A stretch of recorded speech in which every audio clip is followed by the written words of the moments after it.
Bible's an important book, but it's really long. Yeah, it's a collection of many books written over a long period of time, but altogether they tell one unified story. So, what's the story of the Bible? Well, it begins by introducing us to a beautiful mind, the author of all reality, a being called God.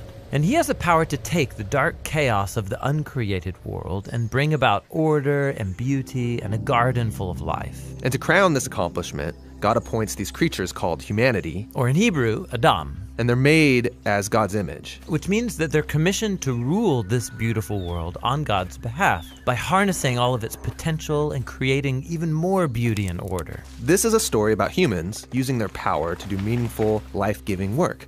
But the question is, how? Yeah, humanity now faces a choice that's represented by a fruit tree. So humans could partner with God and find freedom by trusting in his knowledge of good and evil. Or They could seize power and define good and evil on their own, which, God warns, will kill them. and they hear the voice of a dark, mysterious creature that tells them the choice is simple. Take the fruit. It'll give you power and freedom to rule the world on your own terms. And so they seize this knowledge, and as a result, they become suspicious and self-protective. It leads to fractured relationships, violent power grabs, and ultimately, a whole civilization, Babylon, that has redefined evil as good. And so, God scatters this corrupted human project. And here the story of the Bible takes an important turn. We zoom into the story of a man and a woman who come out of Babylon, Abraham and Sarah. Yeah, God promises that from them will come a new people, a nation that has another chance to make the right choice. And if they succeed, it will open up this new way forward for the rest of humanity. And this is why the rest of the Bible story is about this family. And it does not go well.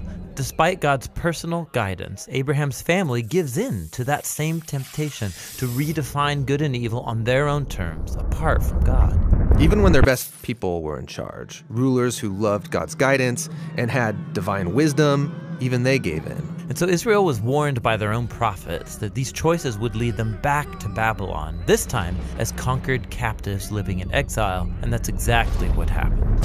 So even with God's personal guidance, Israel fails. Who can succeed? Well, the prophet said that the story wasn't over. God's going to send a new leader to Israel to cover for their failures and to transform the people's hearts and minds so that they can make the right choice. And so the part of the Bible called the Old Testament ends, and these promises are left hanging. And then the biblical story continues into the New Testament. We're introduced to a man who comes from the line of Israel's kings, Jesus of Nazareth. And he said that he was bringing all these promises to their completion. He confronted that dark, mysterious evil that all humanity has given into and resisted its power. And then he announced that God had arrived to rule the world through himself.